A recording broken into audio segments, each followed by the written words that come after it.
Sa video na ito, ituturo ko sa iyo ang tinatawag na madilim na pag-akit mula sa aklat ni Robert Greene. Isa itong lihim na sining kung paano mo maaakit ang isang babae nang hindi halata. Hindi ito basta simpleng panliligaw at lalong hindi lang tungkol sa panlabas na anyo. Ito ay tungkol sa kung paano mo kontrolin ang emosyon at isipan ng isang tao hanggang kusa siyang mahulog sa iyong mga kamay. Isipin mo, sa bawat titig, bawat kilos at bawat salitang binibitawan mo, may kapangyarihan kang magtanim ng pagnanasa sa puso ng isang babae.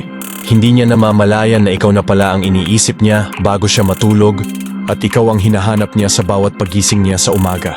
Ganito gumagana ang pag-akit na hindi lantaran, ngunit malakas ang epekto. Ngunit tandaan, ang pag-akit ay parang apoy. Maaari itong magbigay ng init at ilaw kung gagamitin sa tama, ngunit maaari rin itong manira at magdulot ng pagkasunog kung mali ang iyong intensyon. Kaya sa bawat teknik na tatalakayin natin, kailangan mong maunawaan na ito ay laro ng isip at emosyon, hindi lamang isang laro ng pisikal na katawan.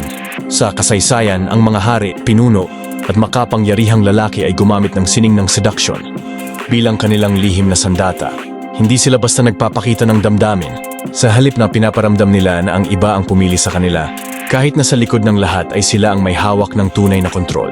And ngayon ikaw mismo ay matututo kung paano ito gumagana. Sa video na ito, sisimulan natin ang paglalakbay papunta sa madilim ngunit makapangyarihang mundo ng madilim na pag-akit.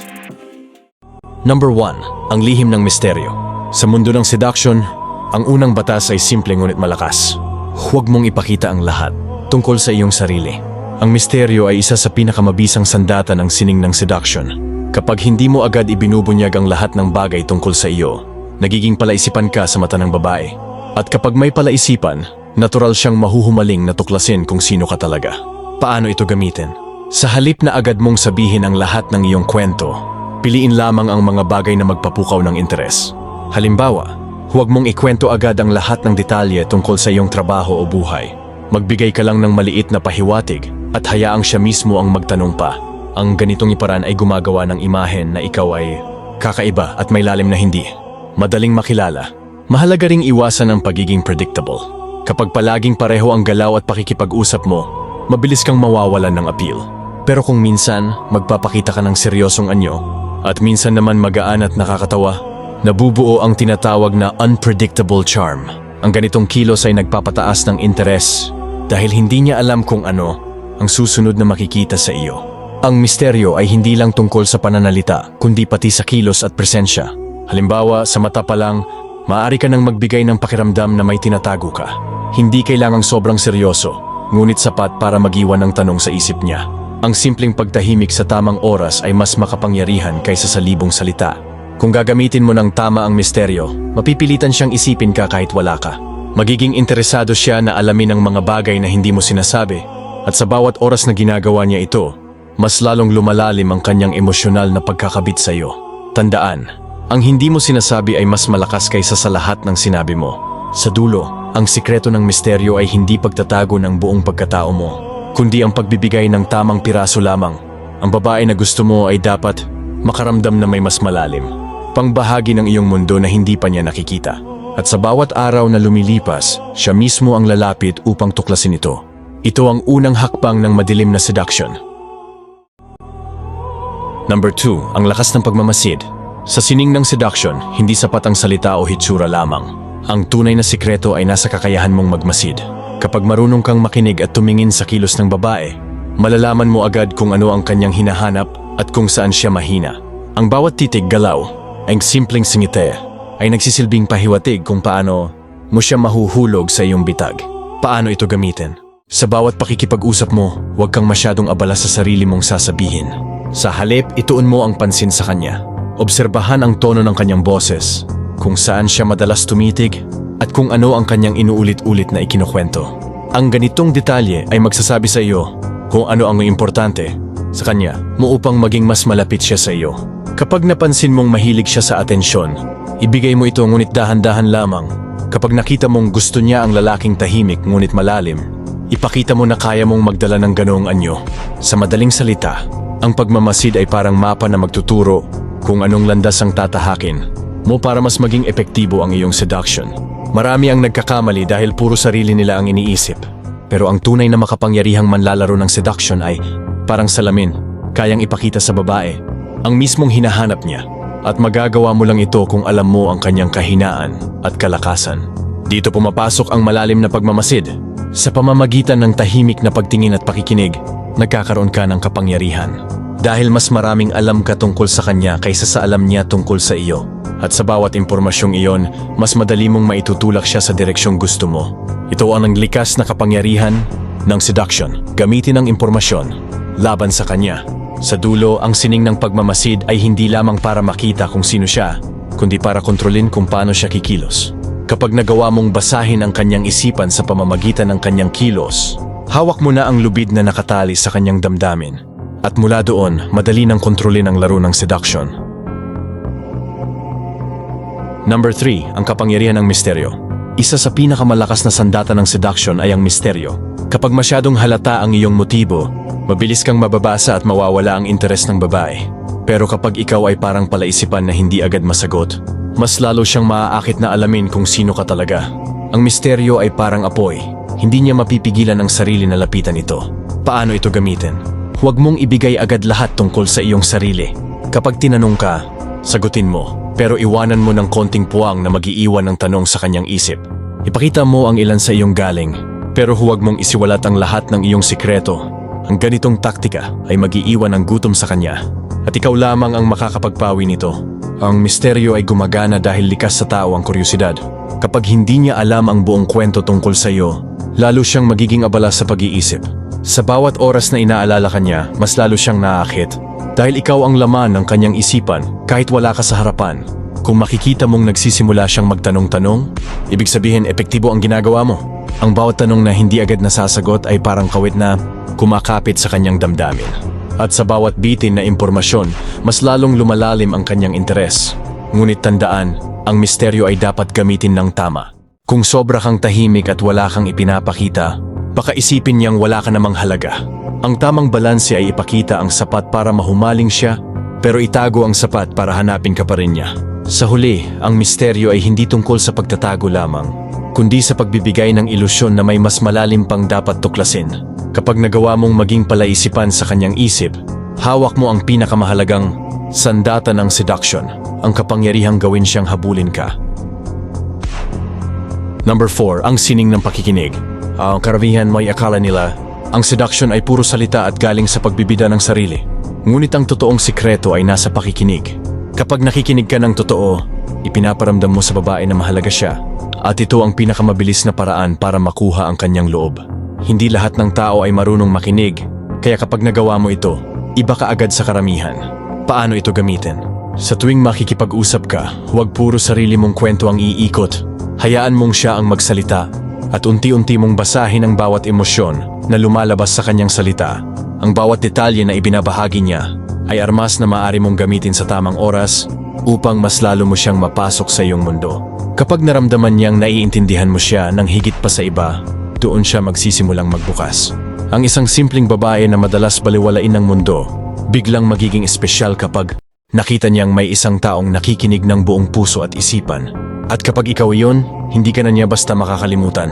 Ngunit tandaan, ang pakikinig na ito ay hindi dapat basta pakitang tao. Dapat marunong ka ring magtanim ng tamang reaksyon, isang tango, isang ngiti, o isang malalim na sagot na magpaparamdam sa kanya na tunay kang nakaugnay, sa kanyang iniisip. Ito isang uri ng koneksyon na hindi madaling maputol. Ang sining ng pakikinig ay parang salamin. Kapag mas nararamdaman niya na naiintindihan mo siya, mas lalo siyang mahuhulog. Ang bawat lihim, bawat hinaing, bawat pangarap na ibinubulong niya sa iyo, ay nagiging tali na siya mismo ang nagkakabit sa kanyang damdamin patungo sa iyo. Sa huli, tandaan mo ito. Ang taong marunong makinig ay may kapangyarihang kontrolin ang puso ng kausap. At sa larangan ng seduction, walang mas malakas na impluensya kaysa sa isang lalaki na kayang gawing espesyal ang babae sa pamamagitan lamang ng pakikinig. Number 5, ang kapangyarihan ng misteryo. Ang isa sa pinakamapanganib na sandata ng seduction ay ang misteryo. Kapag alam ng babae ang lahat tungkol sa iyo agad-agad, nawawala ang thrill. Pero kung may mga bagay na hindi niya agad maintindihan, mas lalo siyang mapapaisip at maa-attract. Ang misteryo ay parang apoy na laging nagbabantay sa kanyang imahinasyon at dito nagsisimula ang paghuhulog ng loob. Paano ito gamitin? Huwag mong ibuhos lahat ng detalye ng buhay mo sa unang usapan. Magbigay ka ng kaunting pahiwatig, pero huwag kumpletuhin ang kwento. Hayaan mo siyang magtanong, mag-isip, at maghintay ng kasunod. Ang ganitong paraan ay parang laro ng isip na ikaw lang ang may kontrol. Kapag ginagawa mo ito, para kang isang nobela na hindi niya matigil basahin. Ang bawat pahina na kanyang natutuklasan ay lalong nagiging dahilan para manatili siya. Ang misteryo ay hindi tungkol sa pagiging malayo, kundi tungkol sa pagbibigay ng sapat na liwanag upang siya ay magpatuloy habang may itinatagong dilim na nag-uudyok sa kanyang manatiling interesado. Sa bawat pag-uusap, mag-iwan ka ng bakas. Halimbawa, kapag tinanong ka tungkol sa isang karanasan, sagutin mo ng simple pero may kulang. Oh, may nangyari nun. Pero mahaba ang kwento niyan. Ang ganitong sagot ay magbubukas ng pinto sa kanyang imahinasyon at doon siya magsisimulang mahulog. Tandaan, ang misteryo ay hindi pagiging sinungaling. Ito rin pagiging mapanlikha sa paraan ng pagbubukas ng iyong sarili. Ang taong mahirap basahin ay nagiging mas kaakit-akit kaysa sa taong madaling hulaan. At sa tuwing nahuhuli siya sa palaisipan mo, mas lalo siyang nahuhulog sa iyong bitag. Sa huli, ang babaeng nahulog sa misteryo ay hindi basta-basta nakakaalis, sapagkat ang kanyang isip ang laging naglalaro at ikaw ang bida sa mga tanong na siya mismo ang gustong sagutin. Ang misteryo ay hindi lamang proteksyon, kundi isa ring mapanganib na anyo ng kapangyarihan. Number 6. Ang kapangyarihan ng pagmamasid at manipulasyon. Sa mundo ng seduction, hindi sapat ang ganda ng salita o itsura. Ang tunay na sandata ay ang kakayahang magmasid. Kapag marunong kang tumingin at magbasa ng kilos ng tao, hawak mo na agad ang kalahati ng laban. Ang bawat titig, bawat galaw, bawat maliit na ekspresyon ng babae ay nagsisilbing pahiwatig kung paano mo siya mababali at madadala sa laro mo. Ang sekreto dito ay simple. Huwag kang basta kumilos, kundi pag-aralan mo muna. Pansinin kung saan siya nagiging mahina, alin ang nagpapasaya sa kanya, at ano ang hindi niya kayang tiisin. Ito ang unang hakbang ng manipulasyon. Alamin kung ano ang butas ng kanyang emosyon bago ka pumasok. Kapag malinaw na sa iyo ang kanyang kahinaan, saka mo siya dahan-dahang dalhin sa direksyong gusto mo. Halimbawa, kung napansin mong mahilig siyang purihin, gamitin mo ito hindi para sumamba, kundi para kontrolin siya. Ang bawat papuri ay magiging tali na dahan-dahan mong hinihigpitan hanggang siya mismo ang maghabol sa iyo. Ang pagmamasid ay hindi lang panlabas. Dito pumapasok ang dark psychology. Kailangan mong basahin ang mga bagay na hindi niya sinasabi, yung mga galaw ng kamay kapag siya ay kinakabahan, o yung biglang pananahimik kapag tinamaan mo ang isang sensitibong paksa. Ang basa ito ang pinto ng papunta sa kanyang isip, at kapag binuksan mo yon, madali mo nang mapapasok ang kanyang mundo. Ngunit tandaan, ang tunay na seduction ay hindi nagmamadali. Hindi ito laging tungkol sa pisikal, kundi sa pagtatanim ng ideya. Ang babaeng minamanipula sa isip ay mas madaling mahulog kaysa sa babaeng pinipilit sa katawan. At dito makikita ang brutal na katotohanan. Ang pinakamalupit na kontrol ay yung hindi niya namamalaya na hawak mo na siya. Kaya ang pinakamakapangyarihang seducer ay hindi ang pinakamalakas ang boses, kundi ang pinakatahimik na nagmamasid. Ang taong nakaupo sa gilid, tahimik pero alam ang lahat ng galaw. Siya ang tunay na nagmamando sa laro. At kapag natutunan mo ito, hindi mo lang makukuha ang babae, kundi kaya mong baguhin ang paraan ng pag-iisip niya hanggang siya mismo ang magpapaamo sa iyo. Number 7. Ang lason ng pagdududa. Isa sa pinakamabisang sandata ng seduction ay hindi ang purong pag-ibig o atensyon, kundi ang pagtatanim ng maliit na buto ng pagdududa. Kapag napaisip mo ang isang babae kung sapat ba siya para sa iyo, doon nagsisimula ang kanyang pagkahulog. Ang hindi niya alam, ikaw mismo ang naglatag ng lason na iyon sa kanyang isipan. Madilim ito, pero totoo, ang tao ay kusang nahuhulog sa mga bagay na hindi niya lubos na makontrol. Kapag sinanay mo ang babae na maramdaman na maaari siyang mawala sa iyo anumang oras, hahabol siya ng kusa. Hindi na kailangan ng malakas na salita, sapat na ang isang malamig na tingin o katahimikan sa oras na inaasahan niyang ikaw ay nariyan. Dito pumapasok ang dark psychology, gaslighting. Gawin mo siyang magtanong sa sarili niya, ako ba ang may mali? Ako ba ang hindi sapat? Sa bawat tanong na iyan, mas lalo siyang nagiging dependent sa iyo para sa kumpirmasyon. At kapag nasanay siya na ikaw lang ang makapagpapagaan ng kanyang isip, hawak mo na ang kanyang emosyon. Ngunit hindi ito dapat halatang laro. Kailangang marunong kang balansehin, bibitaw ng kaunting lamig, tapos biglang magpapakita ng init. Sa ganitong paraan parang roller coaster ang emosyon niya. Ang mga tao, lalo na ang mga babae, ay nalululong sa ganitong klaseng emosyonal na biyahe dahil mas malakas ito kaysa ordinaryong kasiyahan. Ang seduction ay hindi palaging pagbigay. Minsan ito'y kontroladong pagbawi. Kung palagi kang available, mawawala ang halaga mo. Pero kung natutunan mong maging misteryoso at pabago-bago, siya mismo ang maghahanap sa iyo. At ang masakit na katotohanan, ang taong pinagdududahan, niya ay siya ring taong mas lalo, niyang hinahabol. Kaya tandaan mo Brad, sa larong ito, hindi ang pinakamabait ang panalo, kundi ang pinakamarunong magtanim ng emosyon. Ang lason ng pagdududa, kapag ginamit ng tama, ay hindi lang magpapahulog sa babae, kundi magbubulag din sa kanya na ikaw na pala ang may hawak ng lahat ng kontrol. Number 8, ang takot ng pag-iisa. Kung may isang damdaming kayang gumapos ng kahit sinong tao, ito ay ang takot ng pag-iisa. Sa seduction, kapag natutunan mong hawakan ang takot na ito, para kang may tali sa leeg ng isang babae at siya mismo ang humihigpit nito.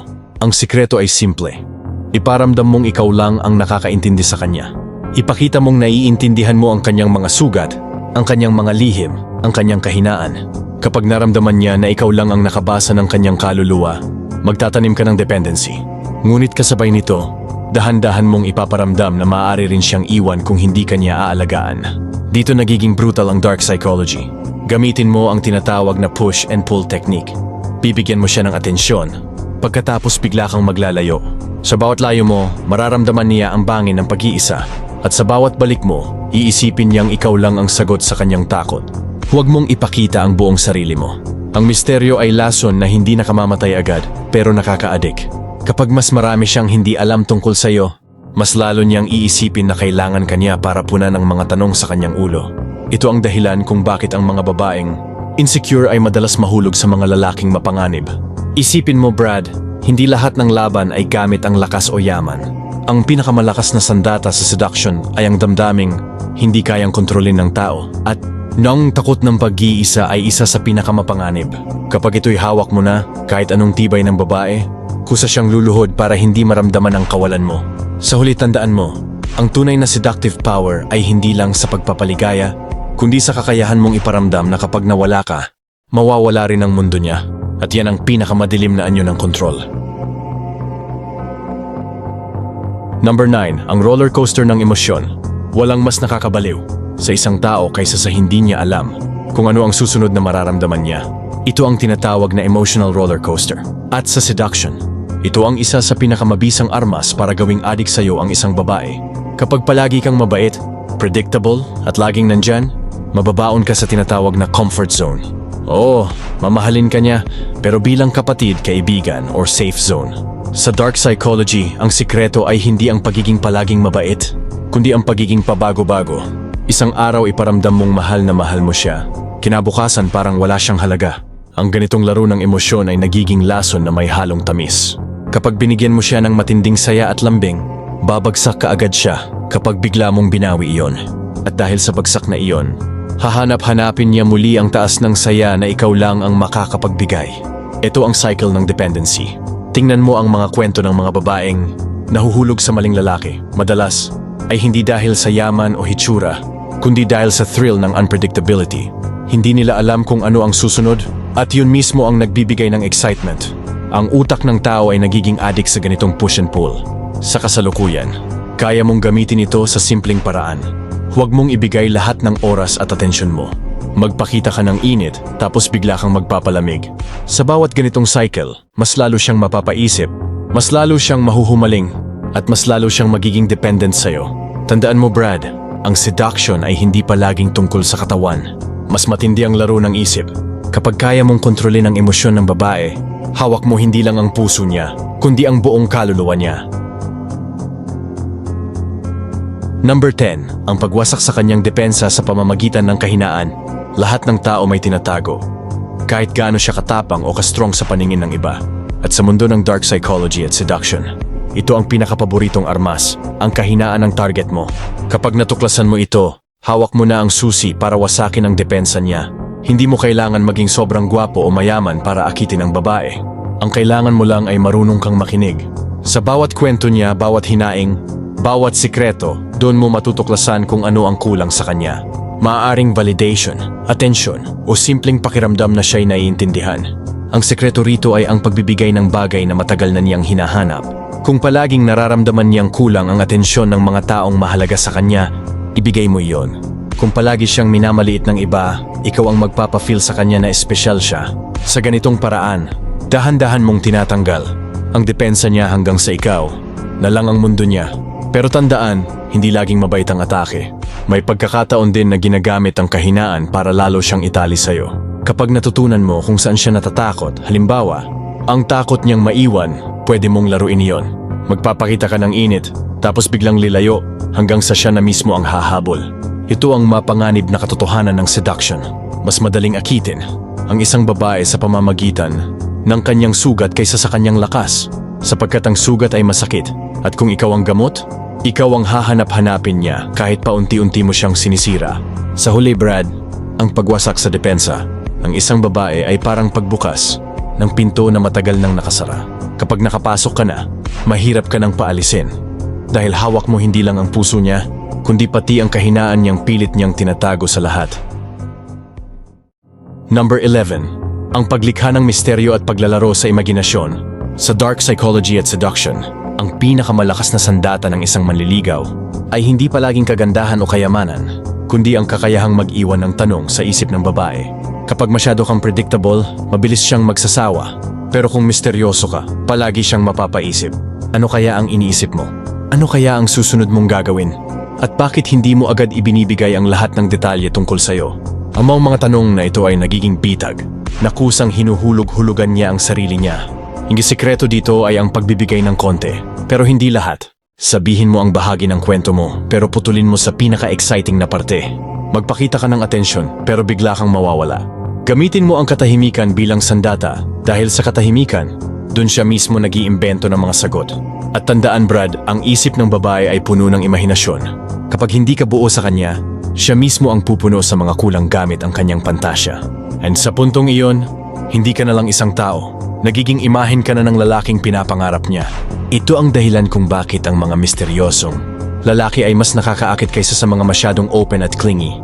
Ang hindi mo sinasabi ay kasing lakas ng mga bagay na hayagan mong ipinapakita. Kaya huwag mong ibigay ang buong sarili mo agad. Gawin mong laro ng isip ang inyong relasyon. Sa bandang huli, ang misteryo ay hindi tungkol sa pagsisinungaling, kundi tungkol sa pagkokontrol ng impormasyon. Ikaw ang magdidikta kung ano ang makikita at ano ang mananatiling lihim, at doon ka nagiging mas mapanganib. Dahil sa dilim ng iyong katahimikan, doon siya kusang nahuhulog.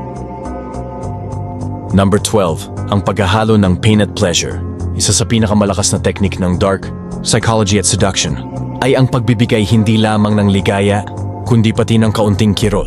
Dahil ang utak ng tao ay mas lalong nahuhumaling sa isang bagay na nagdudulot ng halo-halong emosyon. Kung palagi kang nagbibigay ng atensyon, mabilis itong nagiging normal sa kanya.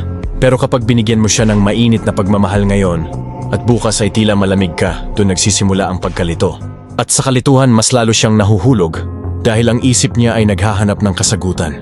Gamitin ang balancing ito ng pain at pleasure. Halimbawa, iparamdam mo sa kanya na espesyal siya, pero bigla kang maglalagay ng distansya. Sabihin mo na siya ang pinakakaiba sa lahat, pero huwag mong gawing araw-araw ang pagbuhos ng papuri. Ang kakulangan at sobrang pagbibigay ay parehong sandata na kapag pinagsama, nagiging lason na nakakabigani. Minsan, isang maliit na selos lang ang kailangan mo para magising ang kanyang damdamin. Hindi mo kailangan mas magloko, kailangan mo lang iparamdam na hindi lang siya ang mundo mo. Sa ganitong paraan, siya mismo ang maghahabol para maibalik ang atensyon mo. Pero dapat mong tandaan, Brad, na ang teknik na ito ay parang apoy. Kapag sobra, maaring masunog at masira ang relasyon. Kaya ang sikreto ay nasa timing. Konti lang, sapat para magising ang emosyon niya at mapalalim ang kapit niya sa'yo. Sa huli, ang paghahalo ng pain at pleasure ay hindi para saktan siya ng literal, kundi para lumikha ng emotional na roller coaster na siya mismo ang gugustuhing sakyan. At kapag naranasan na niya ang ganitong klase ng emosyon mula sa'yo, mahihirapan na siyang humanap ng ibang lalaking makapagbibigay ng parehong pakiramdam. Ngayon, natutunan mo na ang ilang sa pinakamadilim na sikreto ng seduction. Tandaan, ang kapangyarihan ay hindi laging nakikita. Minsan ito ay nasa kilos, oras at pananahimik. Kung marunong kang gumamit nito, ikaw siyang magiging sentro ng kontrol.